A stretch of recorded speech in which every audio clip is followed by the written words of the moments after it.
The third recognition, oh my God, this one's so fun, and let's see if we can get on the same page with this, is what we've done so far is we've got clear that we have to exclude everything from a point of view in which isn't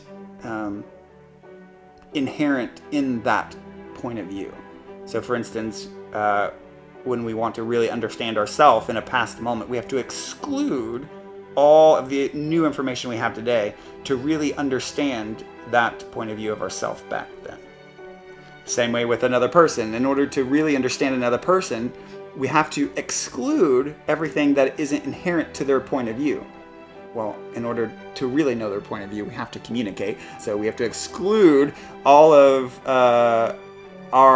what our mind wants to project onto them in order to actually understand them. So again, we have to exclude what our mind wants to project onto them in order to understand their point of view. Now, the third element is in order to understand our being, meaning like the deepest that we can go in meditation, that point of view, in order to really embody the lived the experience of eternity and infinity, to really embody the depths of dropping into the deepest meditation, you have to exclude all that isn't inherent in that point of view. Because meditation is kind of like a point of view. It's kind of like when you, maybe it's kind of like the rooms in your home. Each room that you're in provides a particular point of view. Your bedroom, of course, has a bed and such, and your kitchen, of course, has a sink and such, and so each room looks a certain way, and so you wouldn't want to mix up the kitchen and the bathroom, for instance. You would want to make sure you knew where you were. And you'd want to exclude any ideas that weren't, you'd want to exclude any bathroom ideas when you were in the kitchen. So this is the same thing with like going into the depths of our being in meditation. We want to exclude anything that isn't inherent in that room. And so what is the inherent in the room of your being? Well, there may be thoughts that sort of swirl around at first, but they're not inherent into you, of your being.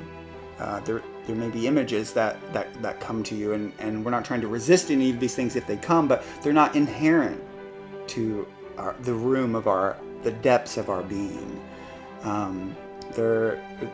We may be aware of the sensation of our body in certain levels of meditation, but the sensation of the body isn't inherent in the room of our being. And so that's why often in meditation I say that there are two steps.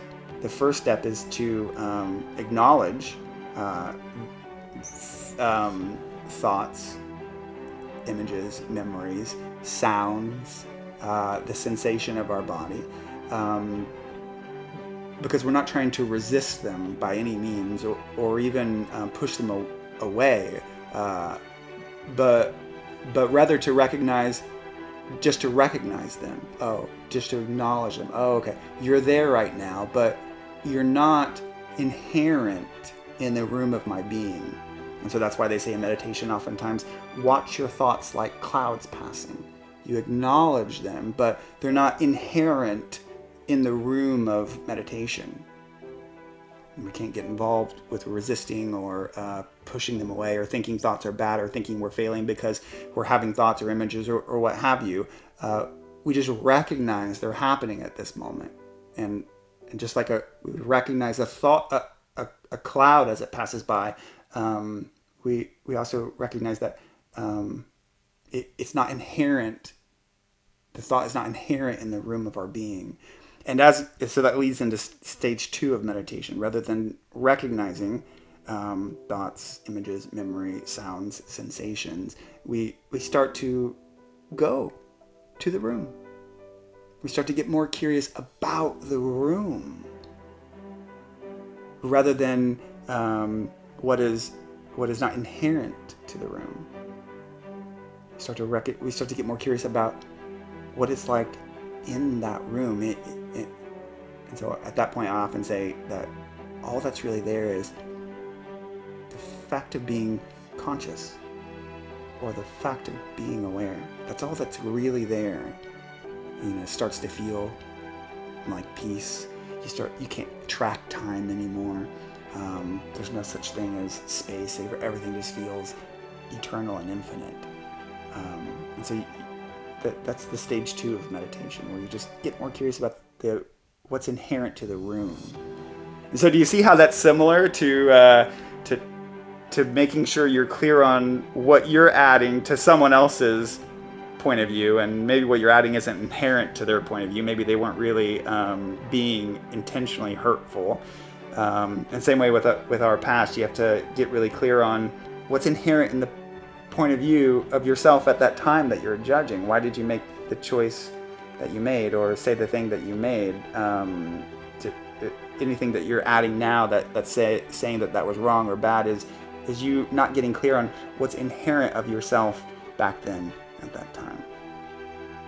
So this is what meditation is, as I would describe it. It's just getting really, just like in all moments of life, it's getting really clear on points of view.